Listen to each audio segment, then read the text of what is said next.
desde el estado de Veracruz, República Mexicana. Estamos en Tlacotalpan y en este momento me encuentro con el cronista de este lugar, que tiene lo que es una parte histórica muy interesante y aparte de eso bordea lo que es la costa. Así que en este caso venimos con lo que es una historia, una experiencia a través de lo que es el relato que él nos va a decir o a contar en este día. Y les hablo en este caso del cronista, el licenciado Álvaro Sarrabal Caldelas. Y en este caso pues le damos la más cordial bienvenida aquí a Mi Alma Mexicana Tour Live con Alcides Emilio Van Leeuwen de Panamá. Bienvenido. Mucho gusto y gracias por su atención. Nos encontramos en Tlacotalpan, Veracruz. La palabra Tlacotalpan es de origen náhuatl, del antiguo idioma prehispánico de aquí de México, sí, y significa tierra en el agua o isla, una pequeña isla. Y realmente sí era una pequeña isla. Actualmente ya no, porque se cerró el río, ¿no? Ese es Tlacotalpan. Tlacotalpan, como todas las demás poblaciones de la República Mexicana, como muchas poblaciones de la República Mexicana, pues fueron parte de la conquista que se hizo, ¿no? En la expedición de Juan de Grijalva llegó un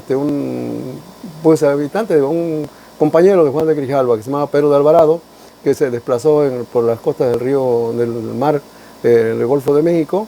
Llegó a un lugar que se llama Tizintla, lo bautizó con su nombre y le puso Alvarado, que es la ciudad de Alvarado que se conoce aquí cerca, y luego navegó por el río Papaloapan, que es la orilla donde se encuentra Tlacotalpan, y se encontró aquí con una pequeña población de pescadores, una pequeña población, y ya ahí la bautizó con el nombre de San Cristóbal, porque pues ya ven ustedes que la conquista que hizo España en América no era una conquista precisamente militar, más bien era una conquista de tipo religioso, tenía mucho que ver con la religión. Entonces dejaban en cada lugar un fraile, alguien encargado de la religión, y dejaron aquí como patrono del lugar a San Cristóbal, y fue bautizado desde entonces como San Cristóbal Tlacotalpan.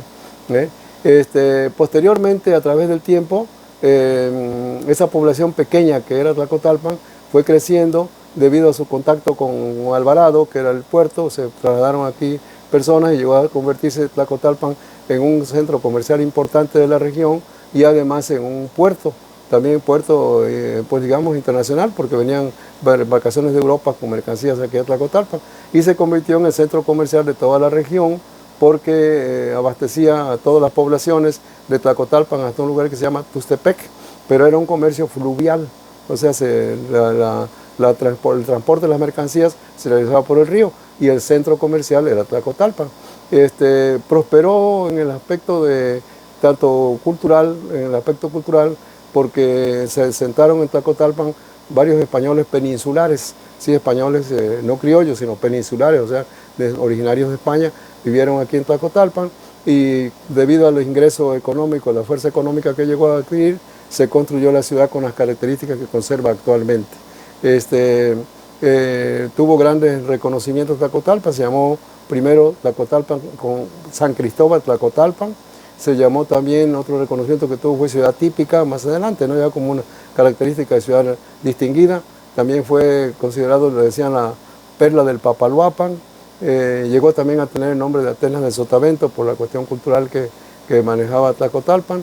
Y más adelante, en el año de 1998, en una asamblea que realizó la UNESCO en Kioto, Japón, el día 2 de diciembre, fue designada Patrimonio Cultural de la Humanidad. Desde entonces conserva ese nombramiento y pues sujeto desde luego a las características, los elementos que hacen que una ciudad sea Patrimonio Cultural de la Humanidad.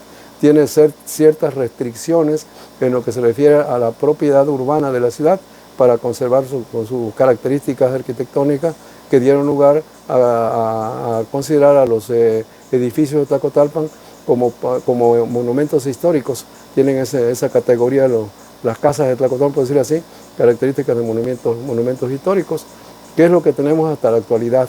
Recordemos, Tlacotalpan, centro cultural, Tlacotalpan, centro comercial importante, y Tlacotalpan pues llegó a adquirir el nombramiento de Patrimonio Cultural de la Humanidad. Esa es Claro que sí. Bueno, nosotros estamos muy interesados porque hemos visto que muy a pesar de todo el pueblo o el sector o el municipio mantiene las estructuras y las características muy propias desde sus inicios. Inclusive vemos casas de tejas y esto es muy dado en la parte interna de un sector. Nos gustaría saber cómo se ha mantenido o cómo pues, ¿a qué se debe? atrae lo que es esa parte comercial de la que se refiere. Maestro. Pues mire, la evolución es esta, ¿no? En un principio, bueno, la expedición extendida de Gran Juan de Grijalva con Pedro de Alvarado, pues Pedro Alvarado estuvo en Alvarado, lo que se llamaba Atlicintla, el nombre prehispánico, y luego llegó aquí a Tlacotalpan, que es también un nombre prehispánico de Tlacotalpan. El Papaloapan, el río, le trató don Pedro Alvarado de ponerle su nombre también, que se llamara Río Alvarado, pero no, los vecinos se opusieron y dijeron no, conservamos el mismo río de Papaloapan, que significa la mariposa del río. Mariposa del río, una mariposa que se forma con la cuestión de la puesta del sol y las montañas de San Andrés Tuxtla forman una mariposa. Entonces eso era, recordemos que nuestros antepasados tenían mucho que ver con la cuestión simbólica de, digamos, de lo que es la parte alta del por sí de la esfera que lo estamos nosotros, ¿no? Entonces se llama el río de las mariposas. Entonces llegó un momento en que Alvarado se convirtió en puerto a través del tiempo, allá por el siglo XVIII se convirtió en un puerto importante, pero ustedes saben, recuerden que la conquista que realizaron los españoles fue muy asediada por los ingleses y los franceses. Entonces ellos, por ejemplo, también querían pues parte de la conquista, formar parte de la conquista. Entonces pues vino la piratería, que se llamó. Hubo piratas, por ejemplo, piratas que trabajaban por su cuenta, por decir así, que asaltaban las embarcaciones que llegaban a Alvarado. Era muy accesible porque Alvarado está muy cerca de la costa del mar, ¿no? La parte marítima. Y hubo otros piratas que se dice en la historia que fueron autorizados por la reina Isabel de Inglaterra, ¿no? En el sentido de que esos se llamaban piratas corsarios. O sea, esos tenían prácticamente permiso de asaltar y llevarse las cosas, ¿no? Entonces los comerciantes españoles que estaban en Alvarado, que habían venido de España y habían convertido en Alvarado en un centro comercial muy importante, se desplazaron a Tlacotalpan. Entonces en Tlacotalpan, pues prácticamente lo que era el puerto de Alvarado se pasó a puerto de Tlacotalpan. Y en Tlacotalpan, como estaba un poco más lejano, digamos, de la entrada del mar con el río Papaloapan, pues era más protegido, por decir así. Y entonces llegaban aquí embarcaciones extranjeras de España, de diversos lugares de Europa, con mercancías y todo. Aquí era un centro comercial importante y este centro comercial esparcía las mercancías por la orilla fluvial, o sea, por el río Papaloapan hasta Tuxtepec. Todas las poblaciones que estaban en la orilla del río Papaloapan pues eran abastecidas por Tlacotalpan. Eso dio lugar a tener un auge económico bastante importante y los españoles, que digo, ahí se manifiesta la influencia de que estamos hablando, de la cuestión arquitectónica, ¿no? Los españoles eran originarios de España, o sea, peninsulares. Entonces ellos construyeron sus viviendas al estilo español. Ustedes bien saben que aquí, por ejemplo, tenemos, hay muchas casas que tienen lo que se llama arco de medio punto. El arco de medio punto es de origen pues, prácticamente romano, ¿no? Pero es que recuerden que España fue dominado por Roma, por Inglaterra y por Grecia, y era un mestizaje tremendo que había en España de las influencias culturales, ¿no? Entonces eso se manifestó y ahí tenemos arcos de medio punto, tenemos arcos en las casas de aquí, arcos quebrados que le llaman también, que son árabes, tenemos manifestaciones arabescas en diversas construcciones de aquí, tenemos la que llaman originaria española, que son las casas con pilarcillos, con pilares y otros que no tienen pilares, pero son de origen prácticamente español. Son algunas de las características arquitectónicas que tomó en cuenta la UNESCO durante el estudio que hizo de aquí de Tlacotalpan. En Tlacotalpan se llamó San Cristóbal Tlacotalpan durante mucho tiempo. Tlacotalpan fue un lugar de descanso de don Porfirio Díaz. Don Porfirio Díaz, cuando fue presidente de la República, venía a descansar a Tlacotalpan. Era muy aficionado a la carpintería. Ahí me tocó en una ocasión estar en el ayuntamiento de aquí y el presidente municipal se sentaba en una silla de madera hecha por don Porfirio Díaz. Había hecho la silla de madera del alcalde, que le llamaban entonces. Y entonces, pues eso también dio lugar a que don Porfirio tratara de meter, según él, apoyar a Tlacotalpan con el ferrocarril. Mandó el ferrocarril San Cristóbal, que no llegó nunca a Tlacotalpan porque ya cuando él tuvo que renunciar a la presidencia y irse a otro país, pues ya se quedó el ferrocarril San Cristóbal, que dio lugar a que más adelante se instaló un ingenio donde llegó el ferrocarril y se llama Ingenio San Cristóbal. Pero ese San Cristóbal es el nombre de Tlacotalpan, el ferrocarril que venía para Tlacotalpan. Entonces ahí pues siguió la cuestión económica de Tlacotalpan, el puerto y todo, y las construcciones que se hicieron aquí. En el año de 1773, por ahí 76, algo así, y un hacendado de Tlacotalpan, de Bello Rivadeneira, dijo que tenía que tener, aparte de un patrón, una patrona. Entonces se trajo de las Islas Baleares, se trajo una imagen de la Virgen de la Candelaria, que es la Virgen que ilumina el mar, ilumina la Virgen de la Candelaria. Entonces se trajo la Virgen de la Candelaria y se formó ya, pues tenía ya dos patrones, la Candelaria y el patrón San Cristóbal. Entonces los hacendados de aquí, la gente de dinero de aquí, le construyó la capilla a la Virgen de la Candelaria, una iglesia, una capilla, que por cierto la hicieron en tiempo récord. En 5 años construyeron esa iglesia, es de tipo un poco barroco, ¿no? Clásico, algo así. El aspecto actualmente se llama santuario, antes fuera la capilla. Entonces se construyó eso y ahí se albergó a la Virgen de la Candelaria. Estamos hablando del siglo XVIII. Se comenzó en el 79 y terminó en el 83, o sea que terminó pronto la construcción de la capilla y ahí está la Virgen de la Candelaria. También en esas épocas, a mediados del siglo XVIII, se construyó, casi siglo XVIII, sí, se construyó el Palacio Municipal y otras construcciones de aquí, muchas casas que se referían a las habitaciones de los españoles que vivían aquí y ¿cómo se llama? Sus ayudantes, la gente que los ayudaba en las haciendas y todo. Reconstruyeron una iglesia que se llamaba de San Miguelito, San Miguel Arcángel, hicieron una iglesia en el barrio de los trabajadores precisamente de las haciendas y comerciantes. Y más adelante, ya en el siglo prácticamente XIX, se construyó la iglesia para el patrón, que se llama la parroquia que tenemos actualmente, ¿no?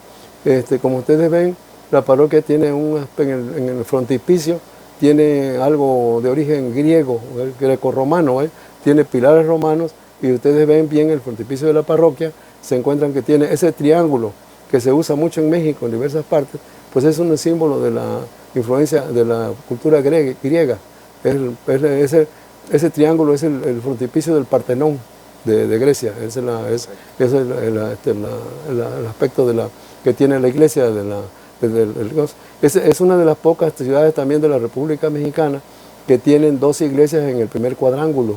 En el Parque Central tenemos 2 iglesias, que es muy difícil encontrar otra ciudad que tenga 2 iglesias en el mismo centro, en el centro del lugar. Y aquí se trata de la iglesia de la patrona y la iglesia del patrón, la iglesia de la Candelaria y la iglesia de San Cristóbal, que es lo que tenemos aquí en Tlacotalpan. Entonces, Tlacotalpan, por sus cuestiones culturales, la promoción que hizo Tlacotalpan, pues surgieron aquí escritores, poetas, en fin, se fundaron escuelas, los primeros colegios preparatorios en el año 1870, se fundó el primer colegio preparatorio, fue de las ciudades que también, fue de las primeras ciudades que hizo lo que llamaban primaria superior, la primaria que era de 4 años y en Tlacotalpan fue de las primeras ciudades de la República que ascendió a 6 años la escuela de educación primaria, los colegios preparatorios y una serie de cosas que dio lugar a que la llamaran Perla del Papaloapan, por ser la ciudad más importante de toda lo que es la cuenca del Papaloapan. La llamaron también ciudad típica por sus características y sus oficios. Y últimamente, pues les digo que en la reunión que hizo la UNESCO en Kioto, la nombró ciudad Patrimonio Cultural de la Humanidad. Este Patrimonio Cultural de la Humanidad, les decía que es un decreto que hay de la República Mexicana. Tiene un decreto en el sentido de que los dueños de las habitaciones, de las casas de Tlacotalpan, pues no pueden transformarlas, no pueden reformarlas, no pueden modernizarlas, por decir así, ¿no?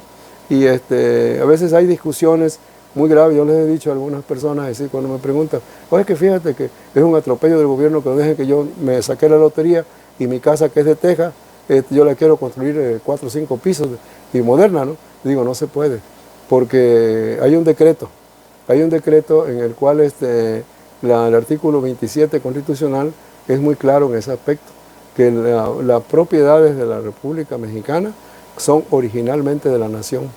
Es decir, no puede uno pues digo, modificar cosas que estén dentro de los terrenos de la República Mexicana, ¿no? O sea, hay la propiedad y todo, pero es una propiedad en cierta forma limitada, porque aquí no podemos nosotros modificar nuestras casas. Y pues eso es lo que Tlacotalpan tiene respecto a la importancia que tiene. La conservación es una cosa muy importante, porque bueno, ¿cómo fue que la conservaron como está? Pues fue la debacle económica, ¿sí? Era centro comercial muy importante, viene el ferrocarril, de muy buena fe don Porfirio lo extiende por esta zona, el ferrocarril, y acabó con la cuestión económica, porque ya al ver ferrocarril, ya otras ciudades se establecieron cerca del ferrocarril y vino el comercio, se dispersó el comercio, y Tlacotalpan se quedó sin comercio. Hubo una ocasión, digamos, principios del siglo XX, en las primeras décadas del siglo XX, se veía una ciudad como abandonada. Pues, mucha gente se fueron a vivir a México, otras ciudades, porque ya no había economía aquí, se fue la economía. Y ese abandono aparente de la ciudad fue lo que dio lugar a la conservación. Es decir, la prosperidad económica que hubo llegó hasta las construcciones que tenemos. Ya de ahí para acá no ha habido ya afluencia económica grande. Y ahorita, aunque la hubiera, ya no se podría, porque por decreto ya no se pueden cambiar las construcciones, ¿no? Pero eso es lo que se debe a la situación que se encuentra. Y claro, con el decreto que hay y un apoyo que da la República, el gobierno federal para mantenimiento de las 11 ciudades que son Patrimonio de la Humanidad, pues les llega no sé, aquí Tlacotalpan recibe como de 10 o 15 millones de pesos anuales para conservación de la ciudad. Lo dan para conservar la ciudad como un monumento histórico, como lo que es un monumento histórico, ¿no? Claro. Y esas son las características que tiene. En la época de don Porfirio se construyó el teatro, un teatro muy bonito, porque si ustedes lo ven, ojalá lo visiten antes de que se vayan, claro, para que vean las características que tiene ese teatro. Es un teatro que es la característica de los principales teatros de Madrid, igual, la misma característica tiene, como el de Guadalajara también, que son teatros muy bonitos, de tipo de construcción, ¿no? Que son culturales. Entonces, ese es a grandes rasgos lo que es Tlacotalpan y el por qué es Patrimonio Cultural de la Humanidad. Maestro Álvaro Sarrabal Caldelas, sí, ha sido de entero agrado y de entero interés para todos nuestros amigos, sí, seguidores y demás esta cátedra de información que, sí, dicho sea de paso, fue histórica, sí, también arquitectónica, sí, también cultural, también nos enfocamos en la parte económica y definitivamente que también radicamos en la parte de la actualidad, que según los estatutos federales de México, pues sí, ya los consagran como pueblo patrimonio de la humanidad. Y sí, todo esto lo podemos aprender a través del proyecto cultural Mi Alma Mexicana, sí, Tour Life, que hace lo que es un recorrido a través de los, sí, distintos municipios, de, sí, los distintos estados, claro, de lo que es México. Sí, sí. Así es que, maestro, de verdad, un grato placer haber podido escuchar toda esta información. Y los invitamos a que vengan a este lugar que está dentro de lo que es la parte de la costa, sí, de México y, bueno, Veracruz, para ser exactos, el estado. Claro. Entonces, para nosotros, pues, es un entero honor, sí, y agradecidos con este tiempo que nos ha regalado. Yo le agradezco muchísimo el hecho que me ha entrevistado. Se me pasó un pequeño detalle ahí. Sí, claro. Un pequeño detalle. Ustedes, no sé si en otras regiones de América o de Europa, pasan por esta evolución. Aquí, por ejemplo, las poblaciones se llaman primero pueblos, son pequeñas comunidades, ¿no? Después villa, una ciudad poco más o menos ya con ciertas características, y después alcanzan el nombre de ciudad. Tlacotalpan alcanzó el nombre de ciudad en el año de 1865 y temporalmente por esa época fue capital del estado de Veracruz, o sea, la capital que tuvo el gobierno del estado, don Alejandro García, fue gobernador temporalmente de Veracruz, muy breve, ¿no? Pero fue gobernador del estado. Y cuando fue gobernador del estado, nombró a Tlacotalpan Patrimonio Cultural de la Humanidad. Esto fue en mayo de 1865. O sea que Tlacotalpan siempre ya estaba destinada para ser, sí, patrimonio. Sí, patrimonio, sí. Ha sido desde toda la evolución histórica y económica del estado de Veracruz, siempre fue de las principales ciudades. Actualmente no es económicamente de las principales ciudades, pero es la única ciudad del estado de Veracruz que es Patrimonio Cultural de la Humanidad. Muy bien. ¿Sí? Que es una buena distinción y yo la considero más importante que la económica, porque es cultural, una cosa importante, ¿no? En la República Mexicana hay 11 ciudades que tienen ese nombramiento. Y algunas no son completas. Por ejemplo, esta ciudad casi se puede decir que es el 90% de la construcción pertenece al patrimonio cultural de la humanidad. En otras ciudades, por ejemplo, nomás es el centro histórico. Es decir, vamos a hablar de un 20% de la población, o menos quizás, que es el centro histórico nada más. En Tlacotalpan es casi el 90%. Casi toda la ciudad está bajo decreto de que las construcciones se tienen que conservar como están, por el gobierno federal. Muy bien, inclusive, corrijo, hemos visto que hay pueblos mágicos en donde hasta la pintura de las casas y de los muros tiene que ser puntualmente. Aquí hay una paleta, Exacto. Se llama paleta eso. Así Sí, es. una paleta. Bueno, Y pues no fue, Tlacotalpan le ocurrió, no fue pueblo mágico, nunca llegó a fue, fue Perla del Papaloapan, ciudad típica, pero pueblo mágico no pasó por eso. Saltó de ciudad típica a patrimonio cultural de la humanidad. Sí, porque pueblo mágico es una cosa, como la segunda parte de patrimonio de la humanidad. Exacto. Sí, los pueblos mágicos, muy buenos. Y aquí en Veracruz hay varios pueblos mágicos. Claro, pero en el caso de nuestros amigos que a veces pues tienen que entender la diferenciación entre una y otra, les hacemos la observación de que pues hemos visitado algunos pueblos mágicos que donde nos han dicho tiene que ser de esta forma y hemos en el recorrido visto la característica muy marcada y clasificada. Claro que sí. Y en el caso acá de patrimonio histórico pues ya hay por decretos estatales una serie de normas y requerimientos. Son normas exactamente. Exacto, que tienen que ser aplicados. Claro que sí. Así es que, bueno, maestro Álvaro, para nosotros de verdad ha sido un entero honor. Y para mí reiteramos su nombre y su disponibilidad. El cargo que tiene es, en este caso, cronista de este sector de Veracruz. Y su nombre completo es licenciado Álvaro Sarrabal Caldelas. Y él es, en este caso, el director general del Instituto de Estudios Superiores de Tlacotalpan. La universidad, sí. Bueno, señor. Muchas gracias por sus atenciones. Muchas gracias, estamos para servirles. Hasta luego.